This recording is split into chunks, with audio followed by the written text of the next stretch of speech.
Halo, oke, assalamualaikum semuanya. Oke, sekarang kita akan membahas soal UN Matematika IPA tahun 2010 ya. Oke, sebelumnya saya mengucapkan minal aidin wal faizin. Kebetulan saat saya membuat video ini lagi suasana Lebaran ya. Seandainya kalian melihat tidak suasana Lebaran, dianggap aja suasana Lebaran gitu ya. Oke, kita akan membahas soal ujian nasional matematika IPA ya tahun 2010. Oke, kita urut aja mulai soal yang pertama. Nih soal yang pertama ini tentang apa? Betul, tentang matematika. Pinter ya sini. Ini tentang logika matematika. Ya. Di soal-soal logika matematika ada beberapa hal yang harus kalian tahu dan harus kalian ingat ya. Ini dia. Saya kasih contekannya yang harus kalian ingat. Cereng. Ini dia ya. Yang perlu kalian ingat yang pertama itu tentang penarikan kesimpulan ya, terus tentang ekuivalensi, terus tentang ingkaran. Oke, kita bahas satu persatu. Pertama tentang penarikan kesimpulan. Ada 3 macam ya. Yang pertama yaitu ini modus ponen, terus ada modus tollens yang kedua, terus ada silogisme yang ketiga. Sip. Tentang penarikan kesimpulan, lihat perhatikan. Jika kalian punya pernyataan seperti ini, P maka Q, diketahui P maka kesimpulannya apa gitu ya. P maka Q diketahui P, berarti kesimpulannya adalah Oke. Logika sederhananya gini ya logikanya. Jika kalian lapar, nih P itu menandakan kalian lapar, maka Q kalian makan. Jika kalian lapar, maka kalian makan. Sekarang posisinya P, berarti kalian lapar. Berarti kesimpulannya kalian makan. Pinter, cerdas. P maka Q diketahui P, maka kesimpulannya Q, gitu ya.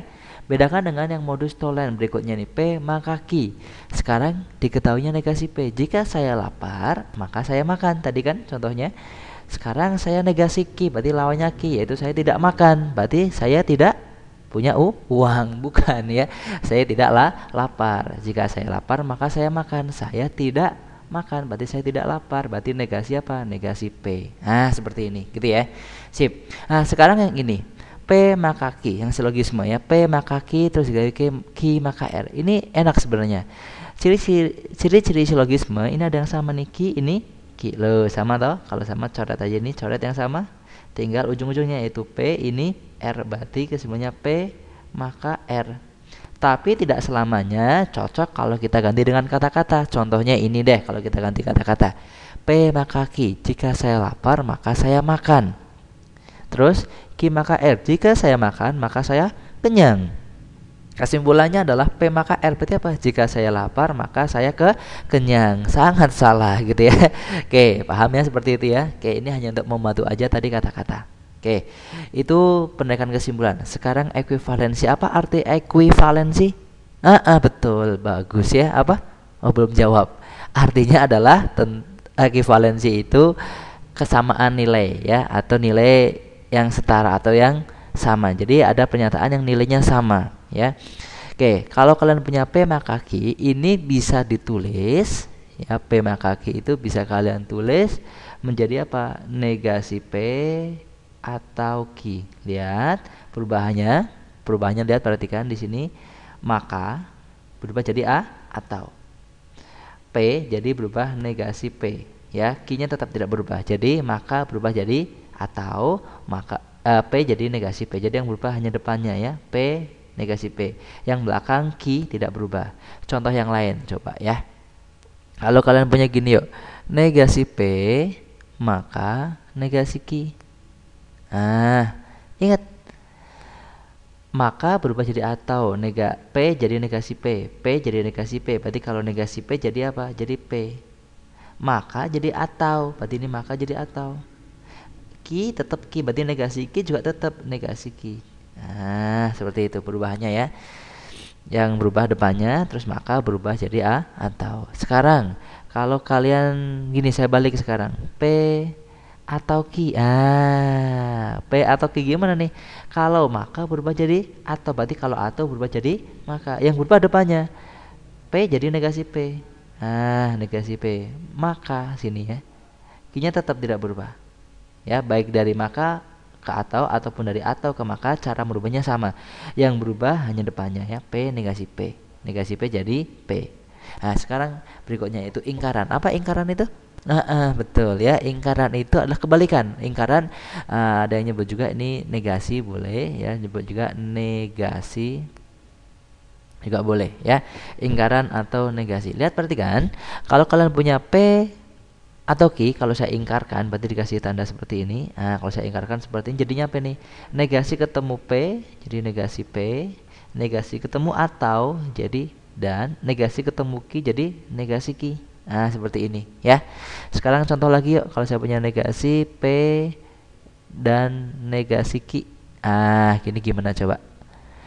Jadinya negasi ketemu P, negasi P, negasi ketemu dan jadi A, atau jadi kalau ketemu atau jadi dan, kalau dan jadi A, atau negasi ketemu negasi Q berarti netral tinggal Q. Seperti itu ya. Sip. Sekarang kalau ini, kalau kalian punya negasi dari P maka Q. Kalau bentuk maka seperti ini tidak boleh langsung dinegasikan. Ini harus kita aniaya dulu menjadi bentuk atau. Jadi ini dirubah dalam bentuk ini. Lihat, P maka Q sama aja apa? Negasi P atau Q ya. Jadi ini kita rubah dulu. Yang di dalam kurung. Negasi tetap di luar kurung, yang di dalam kurung kita rubah. Jadi apa? P maka Q berubah jadi apa tadi? Negasi P atau Q. Negasi P atau Q. Ini dia. Yuk, kita negasikan sekarang yuk. Negasi ketemu negasi hilang, tinggal P saja. Negasi ketemu atau jadi apa? Dan, ya kan ya? Negasi ketemu Q jadi negasi Q. Inilah hasil akhir jadi apa? Negasi P maka Q. Jadi ini hasilnya. Paham seperti itu? Sip. Ya, ini adalah dasar kalian untuk mengerjakan soal nomor 1. Ini dia. Oke, yuk, mari kita aniaya soal nomor 1. Oke. Sini ya, perhatikan. Biasanya kan kita yang teraniaya oleh soal ya. Sekarang kita akan menganiayanya nih ya. Oke, kita akan kerjakan ya. Jangan aniaya, terlalu kasar, nggak boleh. Yo, sini lihat, perhatikan. Perhatikan di sini diberikan premis-premis sebagai berikut ya. Premis yang pertama ini premis atau pernyataan. Ini pernyataan yang kedua. Premis yang pertama adalah jika harga BBM naik maka harga bahan pokok naik. Misalnya harga BBM naik, ini saya misalkan sebagai P misalnya ya, ini P. Terus harga bahan pokok naik, ini Q. Berarti ini P maka Q. Jadi kalau saya tulis di sini adalah P maka Q. Seperti itu. Yang premis yang kedua, jika harga bahan pokok naik, tadi harga bahan pokok naik itu apa? Q. Berarti ini Q. Maka semua orang tidak senang. Misalnya R. Berarti Q maka R. Berarti ini Q maka R. Gitu ya. Ini premis pertama, premis kedua, penarikan kesimpulannya apa? Coba lihat. Ini berarti apa, tentang apa ini? Mana yuk? Ponen, susunan, atau silogisme? Ini dia ya, silogisme. Berarti kesimpulannya apa? P maka R. P maka R. Tapi belum selesai ya, nggak sampai sini. Kenapa? Yang ditanyakan adalah ingkaran dari kesimpulan. Berarti ingkaran dari kesimpulan. Berarti ingkaran dari mana? Ingkaran dari apa? P maka R. Ingat, kalau kalian mengingkarkan bentuk maka harus dirubah dulu. Seperti ini. P maka Q jadi negasi P atau Q, yang berubah cuma depannya ya. Berarti ini ingkaran tetap di luar. Oke. Yang ini P maka R-nya kalian rubah jadi apa? Negasi P atau R. Loh, baru dibuka kurungnya. Yuk sini yuk. Negasi P ketemu negasi ketemu negasi P, atau ingkaran ketemu ingkaran P jadi apa? Cerdas P ya. Negasi ketemu atau ingkaran ketemu atau jadi dan. Negasi ketemu R jadi negasi R. Ini dia ya. Jadi kalau ini dirubah dalam bentuk tulisan, jadi gimana coba? Dalam tulisan P itu apa? Harga BBM naik. Berarti tulisannya deh harga BBM naik. Harga BBM naik. Lihat. Dan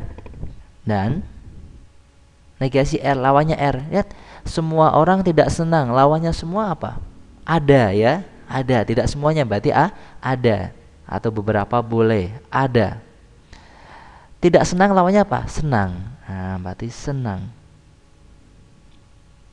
Berarti ini dia harga BBM naik dan ada orang senang. Kurang orang ini ya. Oke, ada orang senang. Ini orangnya Mas. Oke. Ada orang senang. Harga BBM naik dan ada orang senang. Berarti yang BBM-nya naik, orang itu senang, pasti orang itu punya pom bensin ya. Oke. Harga BBM naik dan ada orang yang senang. Berarti inilah jawabannya ya. Ada nggak? Coba lihat. Harga BBM naik dan ada orang senang. Ah, ini dia. Oke, mana? Ya. Oke, sip. Oke, bisa ya? Oke. Yang belum bisa ulangi lagi, coba lagi, lihat lagi, tonton lagi, dengerin lagi. Oke? Oke. Bisa ya? Oke, dadah. See you.